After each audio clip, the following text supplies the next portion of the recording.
actions. When times were warmer and road satisfaction, I no go lie, I go die for you. I know if you swim 7 seas, but I go try for you. Less of the cold tactics, the main factors. Now we are on the home stretch, and we have our guest of the week, artist of the week in the house, and he's Tavian Oladapo. He's a soulful Nigerian musician who was born in the United Kingdom, moved to Nigeria at the age of 6, where he was educated.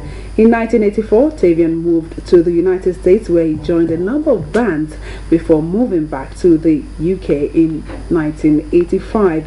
He was signed to Polydor Records as part of rock group Hysteria. He went on to record a creditable version of the Hendrix classic Purple Haze in 1987. Tavian also worked with producers like Charles Kabak and Tim Smith, who produced the European hit Midnight Blue. Welcome. Thank you. Thank you. Artist, composer, producer, voiceover artist. Like Sometimes voiceover. And a whole lot of movement. And a whole lot of movements, Yes. moving back and forth. Let's begin with that, the movement. Born in the UK, came back to Nigeria. What was it like growing up? In Nigeria? Yeah. Well, it was fantastic.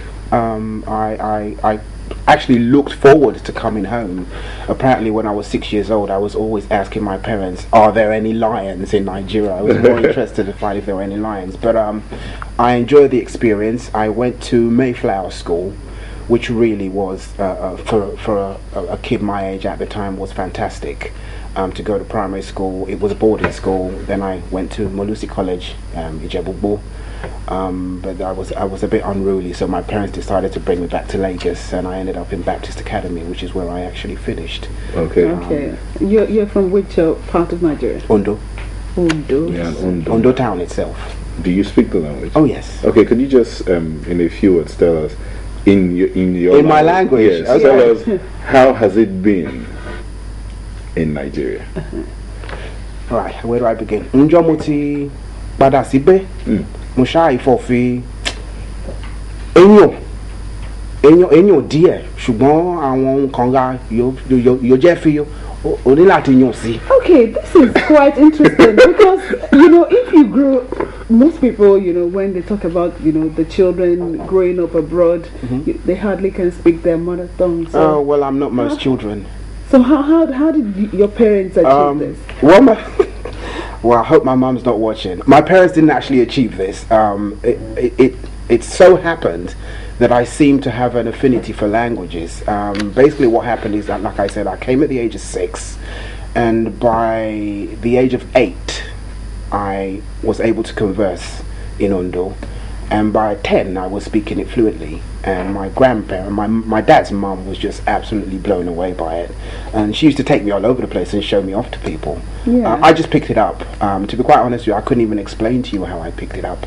I just picked it up. I spoke Ijebu vaguely when I went to school there. I just pick up languages very, very quickly, and accents apparently. Okay, now let's talk about your career. Okay. You want me to? Yes. Well, like I said, I went to the United States for my university education.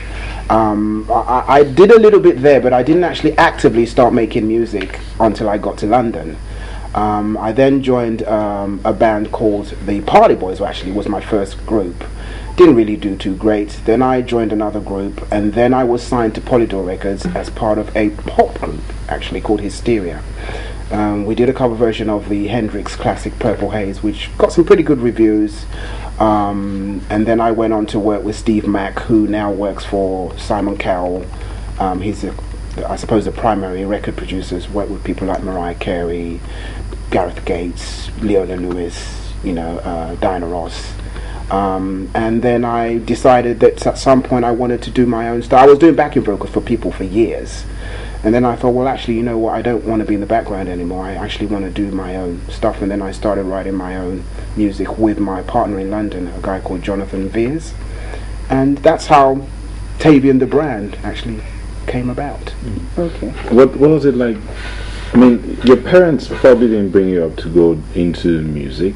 No. They probably had plans. Definitely not. What was it that your parents would have wanted you to do? Well, I'm not quite sure what my mum wanted me to do. I think she just wanted me to be well educated and follow that path.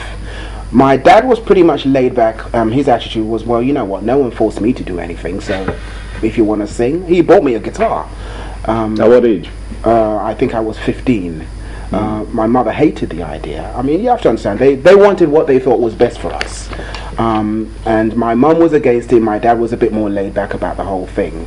But I was of the mind that I'm going to do this whether you like it or not, because quite simply, it's my life. Okay, so you started playing the guitar at what age? Well, actually, I never learned to play it. I have a dexterity problem with my fingers, so I can't. So you play the piano? No, actually, I don't.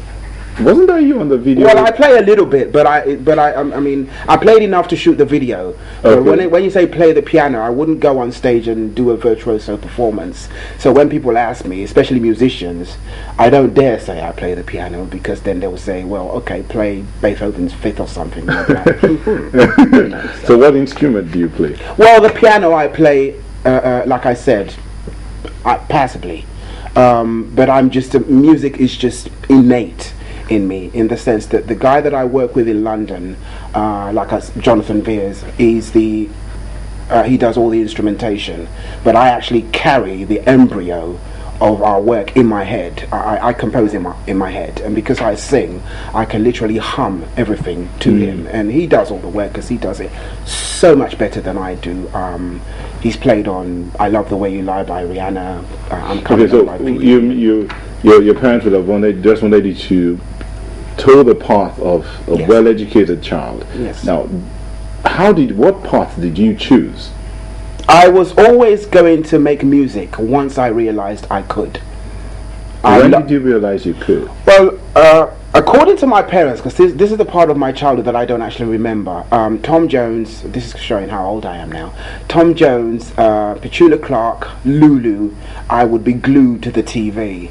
And so I'd always had a love for music, but I suppose I really didn't know I could sing. In fact, I was the last to realize I could sing. And it was only a couple of friends who were saying, yeah, you got a good voice. I was like, really? I thought they were kidding me. And then eventually I thought, you know what, I love this anyway, and it just so happens that I can do this. Well, you know what, why not? And once I'd made that decision, I don't think anyone really was going to talk me out of it. Okay, tell us about some of the projects you've been involved in Nigeria. Well, I'm starting my first project actually. I've written, well, my creative partner and I, Jonathan Veers, have written this track called "Like This We Did." I've recorded my part of it in London, and now I'm working with two Nigerian-based rappers. We're actually going into the studio tomorrow to record the track, to record their part of the track. It's basically a song, like I said, it's "Like This We Did." It talks about some of the quirkiness. Is it in Pidgin? Yes. Okay. I just sing like This We Did, and they do their whole rap in Pidgin. There's going to be Pidgin, hopefully some Yoruba, and then maybe one of the guys is a guy called Yamazinga, who apparently comes from the Middle Belt, and he's going to do something in his local dialect as well, so that should be quite interesting. Okay, this musical side of you, did you start it in Nigeria? Yes. Ebenezer Obey was, because I get asked this all the time, which Nigerian artist really influenced you? Ebenezer Obey, because I loved his voice. I love voices, I like singers, and his voice just, even then, used to make me melt. I haven't heard anything he's done recently, but I'm going to change that. Fela, obviously, because of his influence musically anyway, and the content of what he had to say. Those two in particular really had a huge influence on my musical education. I did something on a program called Youth Scene, I think, back in the day. Long time ago. Okay, the music that you write, Yes. what message really are you trying to pass on? There's a variety of messages. At the moment, there's been a lot of love or no love, but I'm beginning to. We're continuously evolving as human beings.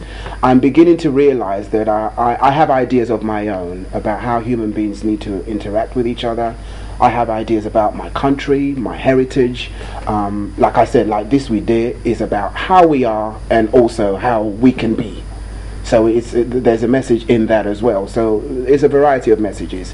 Essentially, I say, treat your fellow human being as you would have them treat you. In fact, it's the golden rule. Okay. And I think if you follow that one and that one alone, you can't go far wrong, really, can you? So. All right, and you produced Yes. cartoons for BBC. Well, I didn't produce cartoons. Basically, what happened is I worked on a pilot series called The Tunes. It never actually aired. The BBC, I think, wanted this particular, and it was a musical cartoon family. I worked for this company called Kick Productions, which is run by a friend of mine, and I did the voice of Charlie Tunes, quirky little sort of Michael Jackson type thing. So. Okay, so now that you're back in Nigeria, what impact do you intend to make here? Well, I first came back to Nigeria in 2007, and at the time I was told, oh, your music is too foreign, it's not Nigerian enough, the usual. Then I came back in 2008, then I came back in December, and now I've suddenly realized that there is a gap in the industry for the kind of music that I do. And so when you say impact, well, my attitude is if only 1% of the country patronize my music, I would be overjoyed. There's definitely room for what I do. I've met enough Nigerians who come up to me, I've had messages, emails, saying, yeah, we like what you do, keep doing it. You've looked at the Nigerian music industry, basically, and you've noticed that there's a sort of like, it's supposed to be a wide blend, a wide variety of music, different genre, but it looks as if everything is tapering down to dancehall. Thank you. You're more or less. Thank you. You're more or less, from what I've seen and what I heard, you're a soul singer. Yes. How do you think your music would sell in this? Well, it depends on how you dancehall. define sell. This is how I break it down. I mean, you said an interesting word, dancehall, because it is dancehall, isn't it? That's where it all comes from in the Caribbean dancehall. But this is what I say: there is 150 million people. You cannot tell me that everybody wants to listen to the same thing. It will sell in as much as I will find my niche. I'm not aiming to be the biggest artist in the country. I just want to find a market for myself. I know now, without a shadow of a doubt, that there are a lot of Nigerians out there who actually want to listen to what I do. Have you worked with some Nigerian artists? No, but I will do tomorrow. Okay. I will do, and I was asked by my friend Olisa on Friday, who would I want to work with? Asha and Asha.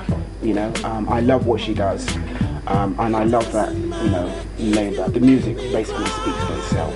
Okay, how would you describe the Nigerian music industry? It's exciting. I mean, the entertainment industry in Nigeria. Yes, well, the music industry. I think the entertainment industry still has a long way to go, in the sense that music is the one thing that's driving it at the moment.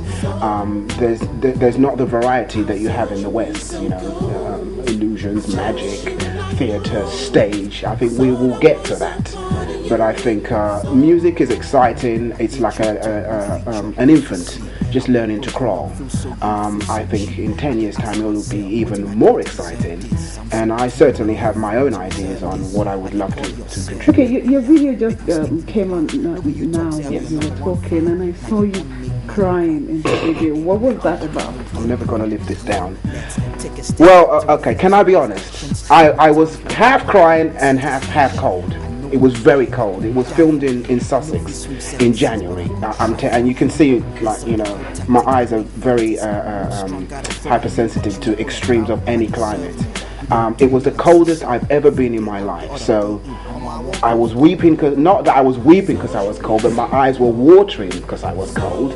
But also the director was saying, think of how you felt when you wrote that tune, which was actually kind of painful. So I thought, well, you know what, I'm an actor too. I mean, I can act. And I thought, well, you know what, it's a really melancholy song anyway.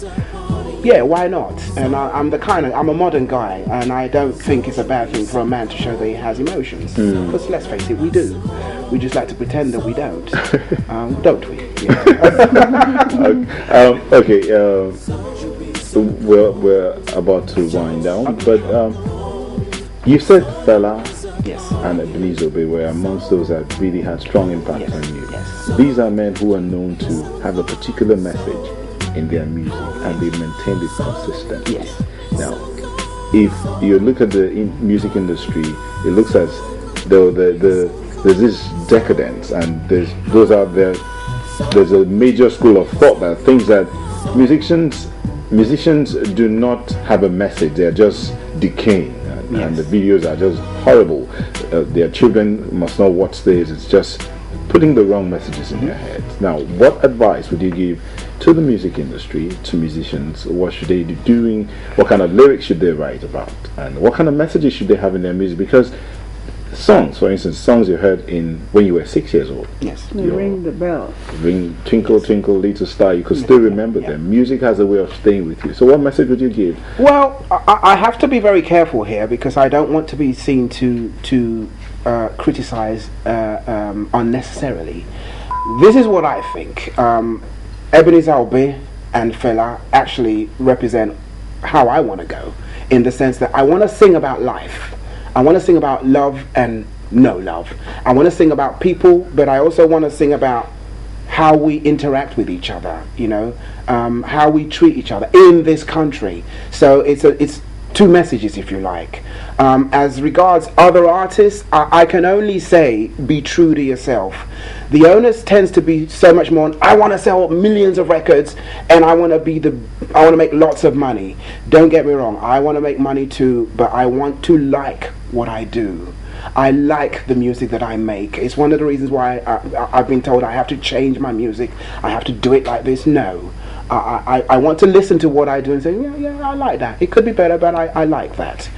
Be true to yourself. Be true to your art. It's very easy to sell out because you want to make money. And this is the pressures that you face. That people and especially in Nigeria, everybody has an opinion about what they think you should do. You really need to stand up tall and say, right, this is the kind of music I want to make. And it doesn't matter if I only sell this music to 1.5 million people instead of 50 million, but I want to be true to what's in here. I can only speak for myself. Okay, we're going to sign out. Thank you very much. And then you're going to sing us out. Okay. Any song. I wish you could sing in Ondo. Oh boy. I don't know any song in Ondo. Have you thought about writing some of your songs in Ondo? I've never thought of that actually. That's so you should be paying me for that idea. Well, we can talk after the show. Okay. I'm not Ondo, so I don't know the language. Well, I'm sure we can think. You can infuse your own dialect. Okay, since he has a knack for language. Yes. Thank you so much, Tavian Oladapo, Artiste of the Week. Want to thank you also for allowing us to be a part of your Saturday morning, this cozy Saturday morning. Yes. Thank God for the rains, but I think the rains have subsided or stopped in some places. But thank you. It's wonderful knowing that you're out there, and we'll bring you another edition of the program, same time on Saturday. I'm Neo Taigwe. And I'm Jomi Otaigwe. Enjoy your weekend. Tavian Oladapo.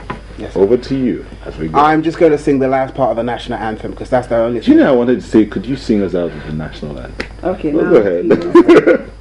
The labor of our heroes past shall never be in vain. To serve with heart and might, one nation bound in freedom, peace and unity. I know I should have started from the beginning, but I thought you're probably running out of time. So. Okay, thank you. Thank you so much. Thank you.